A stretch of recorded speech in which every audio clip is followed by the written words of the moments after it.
মনটা শুধু চা চা করছে, তাই বানিয়ে ফেললাম ভিন্নভাবে একটা মজাদার চা। তার জন্য আমি প্রথমে একটা নারকেলের খোল নিয়ে নিয়েছি। ওটাকে পরিষ্কার করে ধুয়ে নিয়েছি আমি। তার মধ্যে পানি দিয়ে দিলাম, দুধ দিয়ে দিলাম, আর দিয়ে দিব একটু সামান্য পরিমাণে আদা, আর দিয়ে দিব একটা এলাচ, চিনি দিয়ে এটাকে একটু কিছুক্ষণ জাল করব। তার মধ্যে দিয়ে দিলাম চা পাতা। এবার এটাকে ভালো করে নেড়ে মিশিয়ে দেব। এভাবে কিন্তু চাইলে আপনিও চা বানিয়ে খেতে পারেন।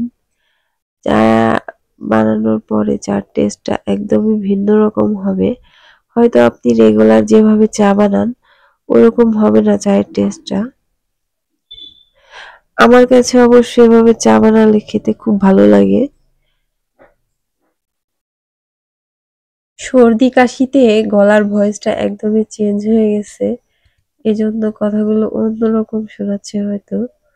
যাই হোক, আমার চায়ে কিন্তু বলক চলে আসছে, দেখতেই পাচ্ছেন যে কেমন হয়েছে চা।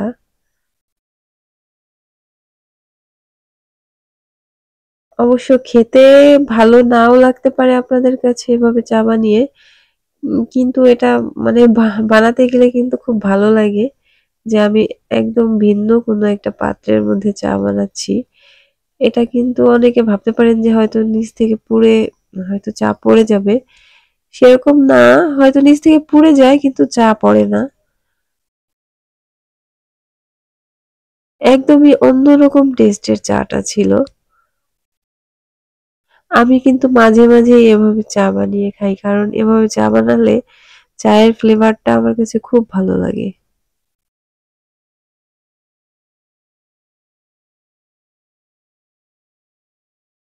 অনবরত নাড়তে হবে, কারণ এটাতে নিচে পুড়ে এটাতে তাপ হয়ে যায় তো, যার কারণে চা পড়ে যাওয়ার চান্স থাকে। তাই বেশি বেশি করে একটু নাড়তে হবে যেন চাটা পড়ে না যায়।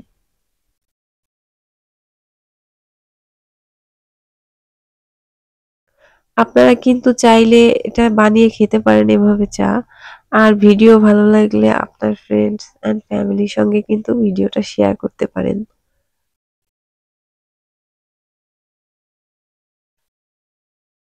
ব্যাস হয়ে আসছে আমার চা। এবার আমি চাটাকে কাপে ঢেলে নিব।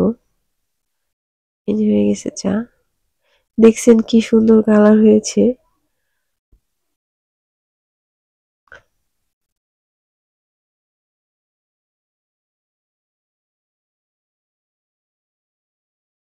আলহামদুলিল্লাহ, চায়ের টেস্টটা খুব ভালো। আর আমার কাছে খুব ভালো লাগে। আলহামদুলিল্লাহ, খুব ভালো হয়েছে চাটা। একদম ভিন্ন রকম ফ্লেভারের। যাক, ভালো থাকবেন সবাই। আল্লাহ হাফেজ।